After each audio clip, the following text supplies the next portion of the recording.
Tere, head kuulajad ja tere, head vaatajad, kes te jälle vaatate kolme mehe jutusaadet või siis veebisaadet, sõltub sellest, kus te seda saadet siis vaatate või kuulate. Igatahes on teie ees kolm vaimulikku: Jaak Aus, Toomas Nigolo ja Robert Punder, ja ütleme kõigepealt tere ringi ära, siis ma teen selle sissejuhatuse, nii et tere, mehed. Tervist, tervist. Tervist. Nii, me oleme siis oma käskude jutuga jõudnud viimase kahe käsu juurde ja 9. ja 10. käsk on meil siis täna plaanis läbi võtta. Ja kui mõni mõtleb, et miks nad muidu tegid siin ühekaupa, nüüd teevad kahekaupa, siis mõtlesime, et me ikkagi, see himustamise teema on see, mis me ikkagi täna ära lõpetame, et millega me täna ära lõpetame selle saatetsükli, mida me vist peaaegu aasta oleme teinud, et kui me mõtleme iga saate kohta üks käsk, siis noh, ütleks nii, et peaaegu Terve sinna õppeaasta. terve õppeaasta vähemalt, jaa. Nii et me hakkame siis siit vaikselt liikuma. Aga teate, mina kõigepealt jälle, nii nagu mul aeg-ajalt juhtub, ma hea meelega provotseerin inimesi. Ma seekord leerilastest ei räägi, nagu ma mõnikord siin alustan, et leerilapsed, aga pigem ütleksin niimoodi, et kui mina selle käsu peale olen mõelnud, siis ma olen mõnikord tabanud ennast sealt mõttelt, äkki see käsk peaks olema üldse esimene või 9., 10., hoopis esimene, aga mitte tagumised 9. ja 10. Et noh, see on sihuke konksuga nagu selline mõte edasi antud, et vaatame, mis te selle kohta arvate, et olete te minuga sama meelt või pigem ütlete, et ei, et mis mõttes, et Jumal on need käsud paika pannud, et nii on, et aga kas äkki tegelikult moraali mõttes äkki võiks need hoopis esimesteks panna? No Robert, mis sa arvad? Et ehkki ma isiklikult muidugi austan sind väga, siis ma ikkagi arvan, et et äkki need 10 käsku võiks Jätakse ikka jääda rahule. sellesse järjekorda. et jah, aga ma arvan, et võiks olla selles järjekorras, aga ma mõistan seda loogikat, et see on ju võib-olla siis himustamine mingi algtasand, mis lõpuks algab ju mingites mõtete tasandil ja siis väljendub tegudes, et mingi loogika järgi ta justkui on ju esmane tasand. Aga noh, teisalt võiks ikkagi ju öelda, et see, et me üldse imustame, on seotud sellega, et me oleme patused. Ja päris patt tuleb jälle tegelikult ikkagi ju selle kaudu, et esimene käsk, et sul ei tohi olla muid jumalaid minu palge kõrval, et Jumal on see, kes meile kõike head kingib ja kes on meie lootus ja abi. Nii et aga ma mõistan seda loogikat, aga võib-olla on tihti ikkagi igal asjal nii see algus kui lõpp on äärmiselt olulised. Ja see, et ta seal lõpus on, tuletab ta meile ju natukene nagu võib-olla meelde, nii nagu tuli see noor mees Jeesuse juurde, kes ütles, et kõiki käske ma olen pidanud. Et võib-olla siin ka, et kui läbi vaatad, mõtled, et oh, ma olen ju enam-vähem kõike pidanud, aga siis tuleb veel nii-öelda see kirss tordil või see koht, et aga oma mõtetes, oma südames. Et selle poole pealt on minu arust ka see väga märgiline, et ta seal lõpus on. Et tuletab meelde, et kust ta algab tegelikult patt. Mm. Ehk siis see on see ilus soomekeelne sõna nagu mutta, et kui sul tundub, et kõik on nagu väga, väga hästi juba ja siis jõuad sa lõppu, nagu sa ütlesid, siis tuleb see mutta ehk siis eesti keeles aga.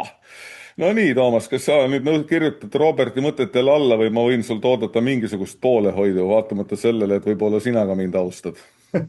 Ja ma austan sind, Jaak, väga, aga olen ka näinud, mis juhtub, kui inimesed hakkavad Jumala tehtud asju ümber kirjutama. Ja ega see tuleb ikkagi tavaliselt välja, et inimese tarkus ikkagi sinnamaani ei küüni, kus Jumal on oma mõtete ja asjadega. Aga ma arvan, et iseenesest ju kõik käsud tegelikult on seotud, nii nagu Jeesus mäe jutluses ju ka viitab ikkagi sellega, et mis toimub meie mõttemaailmas ja südames. Ja selles mõttes ka see himustamise teema, mis puudutab just nimelt ju tõesti meie ennekõike seda siseelu, tegelikult ka haakub kogu muu selle dekaloogiga. Aga kõige tähtsam ikkagi on see alust rajav käsk, et kes või mis on meie südames siis esikohal või meie mõtlemises või mis on see, mida me oma elus üldsegi kõige ettepoole seame või millest me oma muudes kaalutlustes lähtume. Ja noh, kui 10 käsu puhul on ju tõesti see käsk, eks ole, et mina olen issand sinu Jumal. isegi mitte see keeld, et sul ei tohi olla muid jumalaid minu palge kõrval, ei ole võib-olla see esmane, vaid just nimelt see, et me teadvustame, eks ole, et issand on meie Jumal, et ta on meile juba head teinud ja tema peab olema meie elu keskmes ja noh, selle vastandi või vasteks Uues Testamendis on ju Jeesuse sõnad, eks ole, et otsige esmalt Jumala riiki ja tema õigust, siis kõik muud antakse teile peale kauba, et see on tegelikult selle esimese käsu selline uustestamentlik vorm, aga mõlemal juhul on küsimus jah selles, et kes või mis on meie elus esikohal ja määrab kõik muud kaalutlused ja asjad. Ja nii see on, et kui Jumal on meie elus esikohal, siis on ka teisi käske lihtne pidada või vähemasti jõukohane. Kui meie elus on esikohal miski muu, olgu see siis ükskõik milline nendest paljudest ebajumalatest, mida maailm meile pakub, ma ei tea, edu, rikkus, tervis, kuulsus, lõbu, mis tahes muu asi, siis on ka kõigi teiste käskude, kaasa arvatud 9. ja 10. käsu pidamine päris komplitseeritud ja vaevaline. Nii et see sihiku paika panemine on ikkagi ütlemata oluline ja sellepärast ma arvan, esimene käsk jäägu ikka esimeseks. Nüüd läks väga filosoofiliseks siin, Toomas, oma jutuga. Ma olen natuke jälle siuke jalad maas ja ikka mul meeldib teid natukene provotseerida ja siin ma igaks ütlen, et ega ma alati kõike, mida ma ütlen, ei mõtle. See on nagu selline saatejuhtidele omane, sellepärast nad peavad kuidagi ju saama kuidagi kätte selle. Raadios välja öeldud seisukohad ei pruugi ühtida raadioseisukohtadega. ja just. Aga see sihiku paika panemine pani mind kohe selles suunas jälle mõtlema, et no jaa, aga ütle mulle, Robert, siis mitu sulast või mitu karilooma või mitu seda kõike seal, mida himustatakse, himustamise käsus sul siis on? Ma tean, et ma tead ei tea, aga ma arvan, et sul ei ole ühtegi karilooma ja et sul ei ole ühtegi sulast, et mina neid ei oskagi isegi himustada sinu poole, et no see käsk siis ei kehti mulle või? Seal on kusjuures 10. käsu lõpus, et ega midagi muud. Jälle leidis selle üles. Need vaimulikud on keerulised kujutajad, leiavad üles selle. Ma mõtlesin küll, et ma libisen üle, aga näe, ei õnnestunud. Minul on küll vastaseid. Ma kujutan küll ette, et on päris palju inimesi, kes neid ka himustavad, mis mul siin on. Sul on kariloomi? Mõtteliselt isegi neid, jah. Et kuidas ütelda, et igaühe elu on kellegi teise unistus, et kui ma mõtlen selle peale, millised sulased mul kas või näiteks on selle masina näol olemas, eks ole, kes teevad minu eest ära. Ta näitas mobiiltelefoni, et kuulajad teaksid. Ja täpselt, raadiokuulajatele teadmiseks, et näiteks mobiiltelefon on ju sisuliselt on ju iseenesest juba terve parv sulasid, kes viivad sinu sõnumeid kuhugi kohale, eks ju, kirjutavad üles mingeid asju, toovad sulle teateid, mida vanasti tegidki ju inimestest sulased, kes jooksid ühest kohast teise ja tõid füüsiliselt mingeid asju, et samamoodi ma ikka imestan, pesumasin näiteks, imeline riistapuu, eks ole. Jällegi sisuliselt ta funktsioonilt on just nimelt selline sulane, kes teeb sinu eest seda musta tööd ära, et saaksid elada sellist puhast elu ja ma kujutan küll ette, et on palju, kes himustavad endale neid sulasid, kes minul on ja vahest tundub, et mõnel on veel siukseid sulasid, keda ise ka endale tahaks.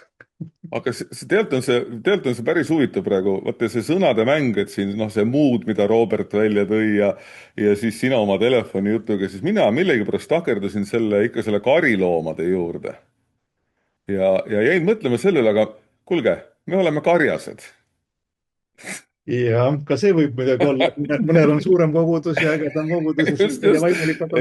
Et tegelikult võiks ju siis ütelda, et ikkagi teatud mõttes selline karja himustamine võib mõnel karjusel olla küll peas, et selline kogudus nagu temal seal Kaarlis, küll ma siis jutustaksin, küll ma siis teeksin.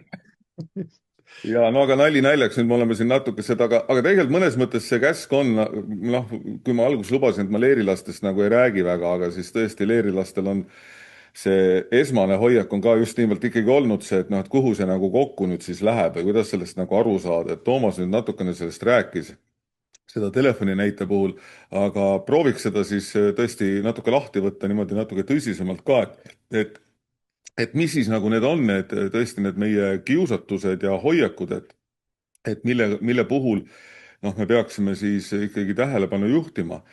Ja noh, kui teie siin rääkisite sellisest kristlikus vaatepunktist, siis minul noh, võib-olla mittekristlik vaatepunkt sellest ajast, mida nimetatakse antiikaeg, kus veel ei olnud kristlust olemas, eks ole, ja kui me oleme harjunud sellega, et pühakiri tuletab meile meelde seda, et kõige kurja juur on raha, siis siin Robert kindlasti värske nii-öelda doktorandina teab, aga üks mees ütles seda, et kõige kurja juur on omand.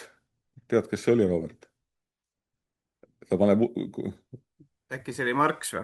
ei, Ei olnud. antiikaeg, antiikaeg. Antiikaja. Platon. Mhm. Platon oma riigiteoorias selles mõttes toob selle välja, et kõige kurja juur on omand, sest omand on see, mis paneb inimese himustama kõike seda, mis hakkab teda takistama riigi juhtimisel.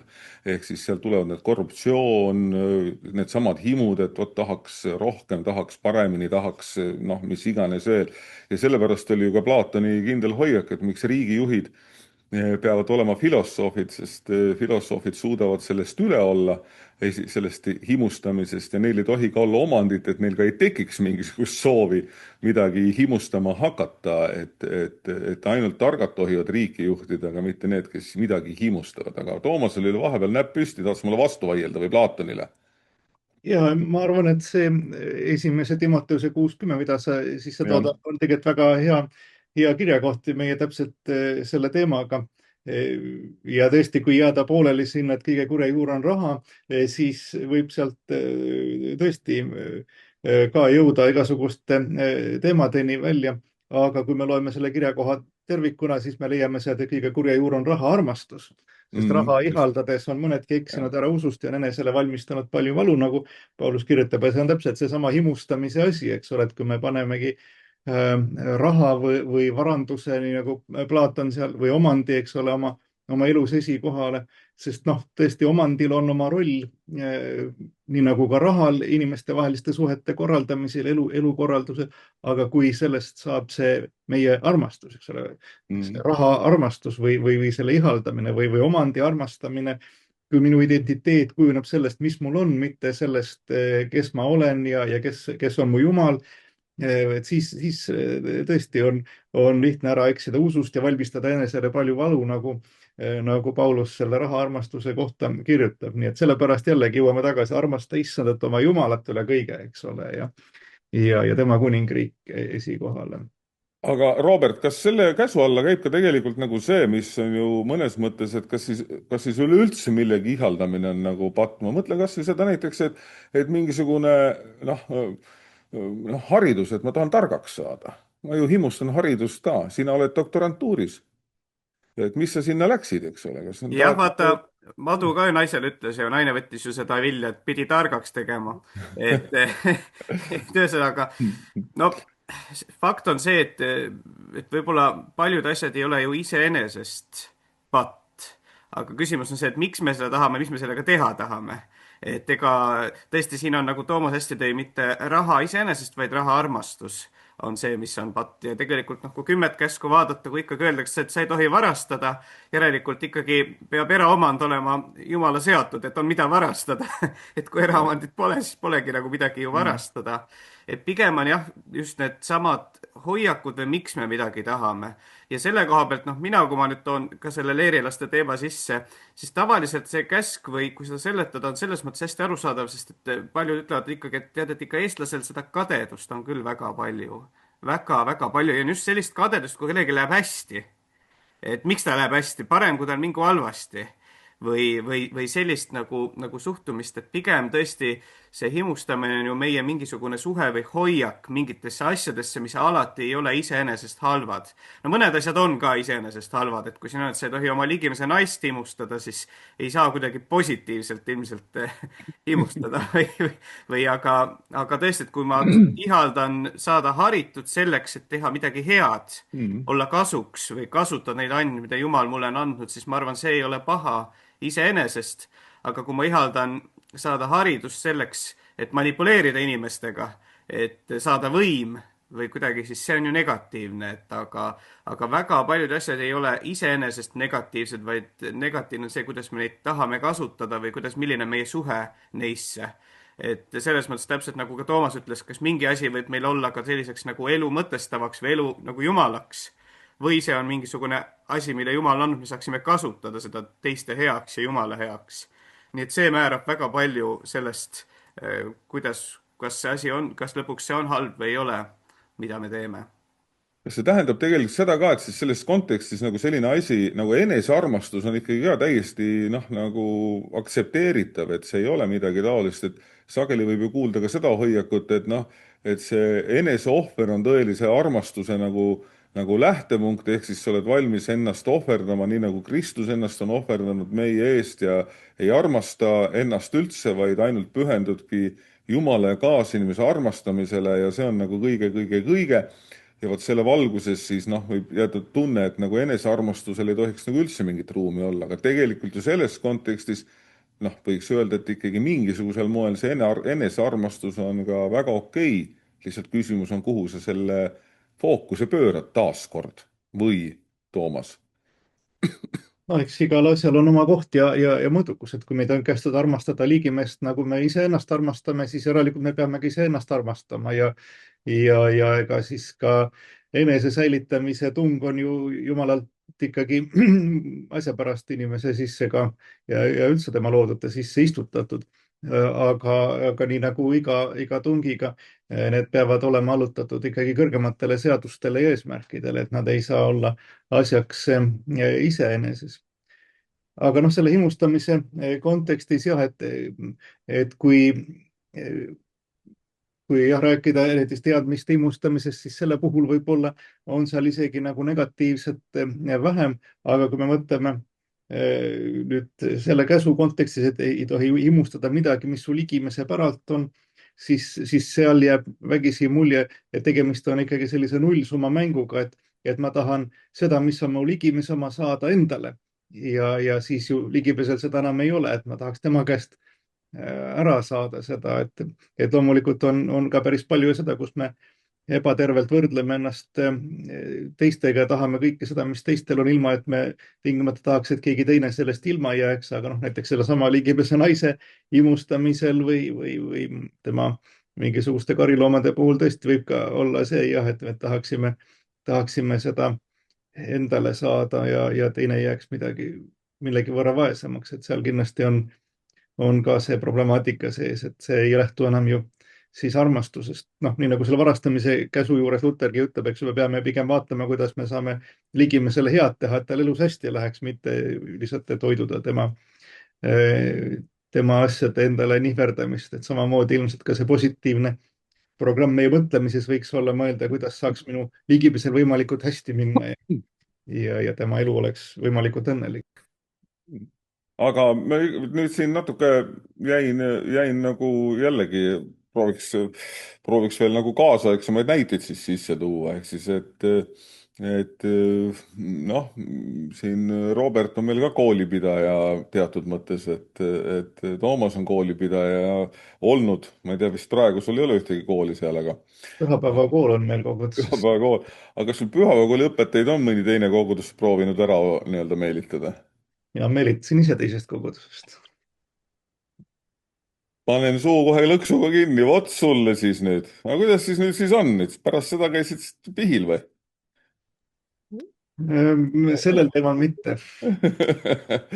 et aga noh, see on ju tegelikult ka üks selline väga noh, nagu teema, et mis ju ka haridusmaastikul on täitsa on seesama ju, et sa ei tohi himustada teise inimese sulast, eks ole, siis noh, et mina laiendan seda töötegijatele, et kuidas selle töötegijaga siis on sellesama matemaatikaõpetaja või mõne teise õpetaja noh, nii-öelda ärameelitamisega, et kuskil seal ju see piir ka jälle jookseb, nii et Toomas, nüüd anna aru siis, mida sa siis tegid, raadiokuulajad tahavad teada. jah, noh, ei, ma arvan, et antud kontekstil sellised asjaolud sattusid nagu hästi kokku, et see pühapäevakooli õpetaja oli nagunii kolimas samal ajal, kui mina olin kolimas ühest linnast teise. ja selle tõttu oli tema jaoks loomulik oma talente rakendada seal, kus ta nüüd elab, ehk siis siin suve pealinnas. aga tõepoolest jah, et konkurents töötajate suhtes on ju ettevõtjatel, mitte ainult koolidel, noh, kohati päris suur ja noh, muidugi jällegi mõnel teisel erialal võib olla töötajatevaheline konkurents töökohtade pärast ja himustatakse saada kellegi teise töökohta endale, nii et see kindlasti on küllaltki kaasaegne temaatika ikkagi jah. Ja tulebki siis kaaluda neid moraali küsimusi jah, selles kontekstis. Ega sellist väga lihtsat ja nagu kõigile ühe kirvehoobiga asju paika panevat lahendust ju ei ole, muud kui seda tõesti, et kaalu oma motivatsiooni ja näiteks ennekõike, eks ole, et kas see on heatahtlik ja lähtub armastusest ja nii edasi, et siis sealt saab hakata arutama. no nii, Toomase himustamisest me saime teada, Robert, mida sina himustad?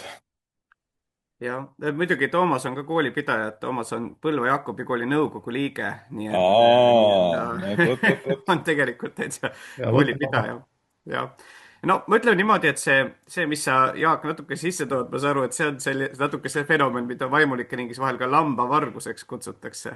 et et no ma arvan, et muidugi seal on nagu teatud, et võib minna nagu ma arvan sellisesse ka nagu teise äärmusesse Mm. või see nagu äärmus nii-öelda tõesti, et vaata, et inimene on kuidagi paigal või nii, et mingid asjad, need ongi, et seda ei tohi kuidagi või ei saa ära võtta või nii, aga maailmas tegelikult, kui ma ei tea, lõpuks on suured võlad, pank võtab ikka kellegilt ära maja või midagi sellist, et noh, mingid reeglid selles mõttes ju on ka, kus asjad nagu liiguvad või nii, et ja lõpuks ka eraomand ei ole ju nii-öelda selline asi, mis on täiuslikult kaitstud, vaid on ju teatud tingimustel tõesti, kui ka eraomand võetakse ära ja samamoodi on teatud tingimused, kui inimesed liiguvad, et meil ei ole enam päris orjust ega sunnismaisust. ja võib-olla ka noh, koguduse mõttes, et lõpuks, kui inimene kolib või teine võimalus, inimene ütlebki, et tead, see kogudus mulle, ma ei tea, meeldib rohkem või ma tunnen ennast, kui see on nagu põhjendatud, siis ma näen, et ka sellega võib nagu minna liiale, et ei, et sul on sunnismaisus ikkagi. Et sinu esivanemad olid siin, nagu päris ori oleks koguduse liige, aga nii koguduse liige ei ole päris ori. Nii Mm. et seda poolt, aga tõsi on see, et himustada ei tohiks tahta, et ei tohiks võib-olla seda, et ma tahan, et need inimesed oleksid, ma tahan, et asi oleks samamoodi, kui on nagu inimesed erinevad, olukorrad on erinevad. Nii et noh, ikka jõuame sinna, et kas sa oled kade või ei ole kade. Et kas sa, see on nagu see, mis nagu ma arvan, peaks, suunab ja määrab neid asju. Nii et, aga ma tunnen tõesti, et saab minna nagu mingisse teise äärmusesse ka selle asjaga. Et või saab minna isegi sellega, et sul ei tohi olla mingeid igatsusi ega unistusi. Sellepärast, et oh, et vaata, et äkki sa tahad tema moodi olla või midagi sellist, et siit saab nagu minna tõesti teise äärmusesse.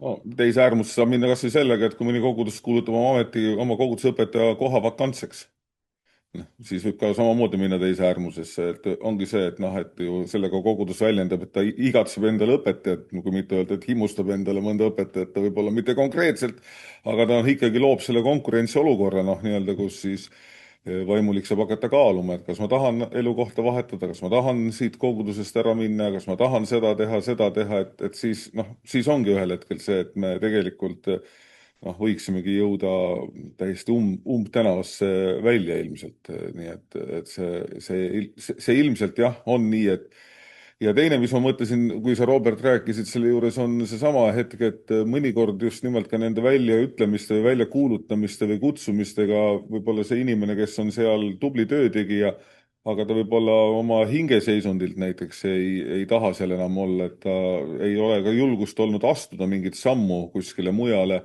sest noh, sageli pühendunud inimesed hindavad ka turvalisust seal, kus nad on, aga see kutse võib hoopis anda talle uue hingamise ja seda inimest hoopis säästa mingitest asjadest või mingisugusest keerulisemast tema hingeseisundist või olukorrast, kuhu ta võib sattuda, nii et siin on neid nüansse tegelikult tõesti ääretult palju, kui me nüüd noh, tõesti seda himustamist konkreetselt inimeste puhul nagu selle peale nagu mõtleme, aga noh, enam-vähem vist kõik said räägitud. aga ma ikkagi, Robert, ei saanud seda vastust, mida sina himustad. jah, et see on väga hea küsimus ja Sa tahad öelda, et sa pole nagu üldse kade?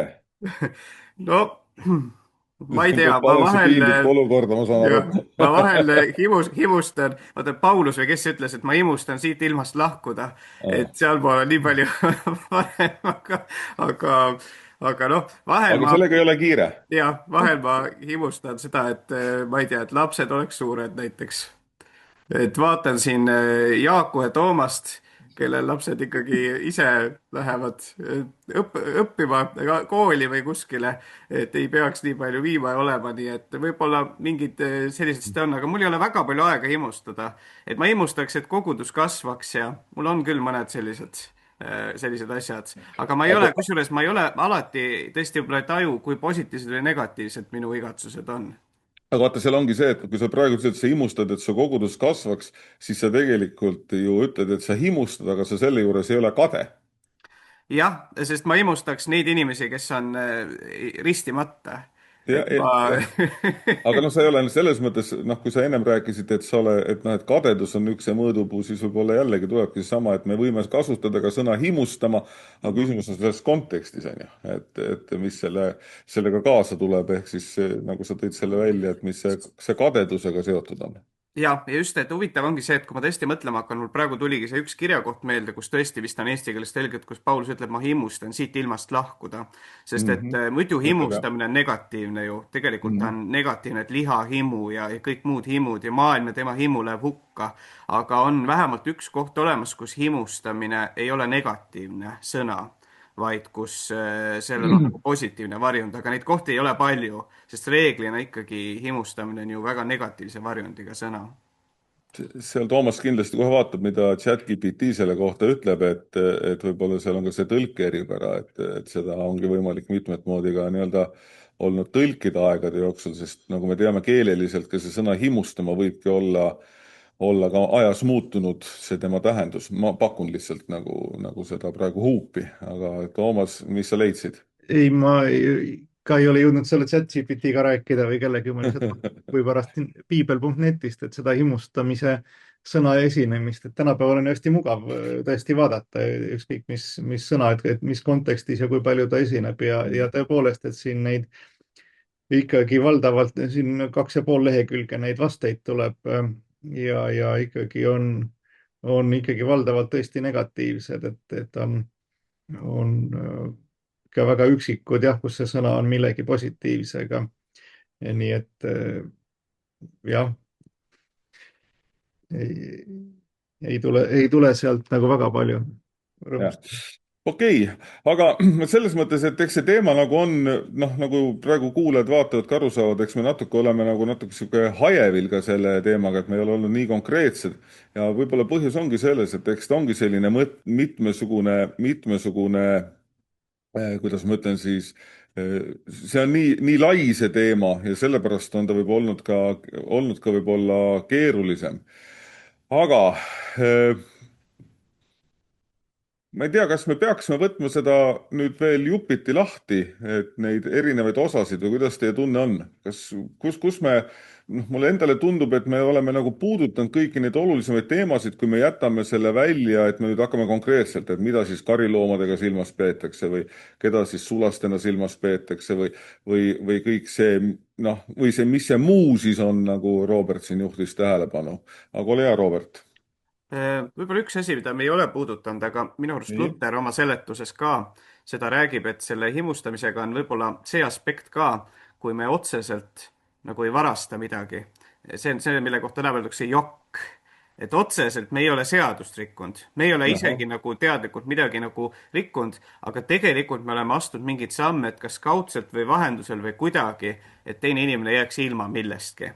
Ja ma arvan, et tänapäeval on nagu ka eriti ikkagi see koht võib täiesti ju olla või nagu me võtame olukorras, kus võib-olla meie otseselt ei varasta või ei võta kellelgi jõuga midagi ära või ei põhjusta kellelegi kahju.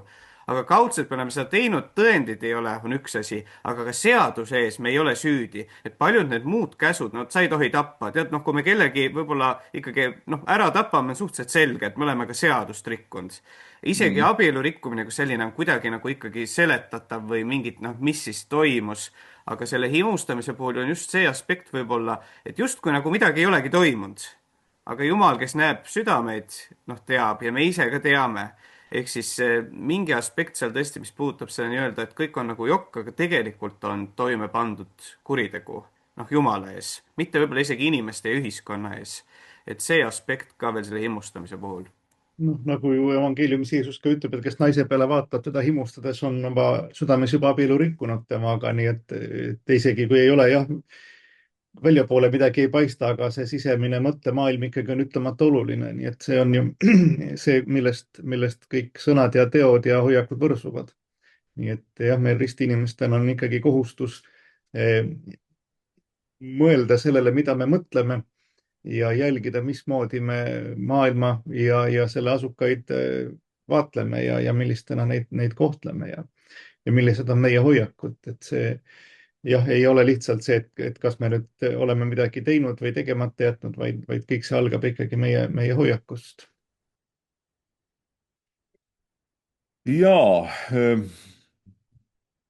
ma ütlen teile, head kaasteelised, praegu seda, et mulle tundub, et meil see saade kuidagi hakkab ära ammenduma, et me võiksime siin võib-olla tõesti väga detailidesse minna, aga minu meelest see põhiline sõnum või see hoiak, mis on ikkagi ka välja tulnud, on just nimelt see sellest algusest ja keskpaigast ja võib-olla ka nüüd siin lõpust on just nimelt selle käsu puhul see peamine, et see Jumala nii-öelda silmaspidamine ehk siis tema tahte silmaspidamine on esmane. Sellest oli see vaidlus või mitte vaidlus, vaid see minu provokatsioon, et kas käsud peaks olema ümber pööratud, eks ole. Siis see teine oluline punkt, mida tasuks kindlasti markeerida, on see kooskõla sellesama noh, kuidas ma ütlen siis kuidas see nüüd oli kadedusega, ehk siis see, et kui me midagi teeme, et mingisuguseid tegevusi teeme, miks me seda teeme, kas me teeme seda sellepärast, et me oleme nagu kadedad mingite asjade peale ja kadedus on see, mis meid tiibustab tegema asju või himustama asju, mis tegelikult ei ole nagu head ja õiged. Ja see kolmas mõte, mis võib-olla tänases saates peaks kõlama jääma, on siis see, et tõesti, et Jumal on meile kõike head nagu andnud ja püsigem selles tema tahtes, mis meile on antud ja tema juhatuses ja siis on kõigil parem. Aga Robertil oli näpp püsti, nüüd täiendab mind kindlasti, väga hea. võib-olla tõesti see üks oluline asi, mis siin ka, et kui inimene seal loeb, et sa ei tohi himustada, himustamine on tõesti ära keelatud, aga nüüd inimene võib küsida, kas himustamine on sama asi, mis on kiusatus. Sest tegelikult on neil ikkagi vahe, sest et on noh, ka neid võib-olla ristinimesi, kes ennast karistavad, et miks ma ei ole ingel, miks ma ei ole ingel, miks ma tunnen kiusatusi või miks mind kiusatakse, et isegi Jeesus tegelikult ju kurat kiusas kõrbes. et see, et me tunneme kiusatusi, on ikkagi inimlik. et see on nagu inimlik, aga himustamine on tõesti mingi järgmine etapp, ikka kiusatus. himustamine on see, mis ei lase meil enam elada, et me ei saa hingata, me peame selle endale saama, see on noh, kinnisidee või mingisugune selline soov, mis on juba kinnistunud meis, et siin väga hea võrdlus on see, mille Martin Luther on tõesti toonud, et me ei saa keelata seda, et linnud lendavad meil pea kohal, aga me saame keelata, et nad pesa meile pähe ei tee. et võib-olla see vahe, et mõni inimene tõesti, et noh, karistab ennast, miks ma kiusatusi tunnen, siis see on selles maailmas paratamatu.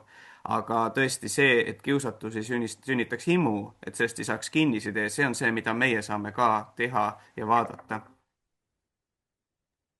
Toomas tahtis midagi öelda.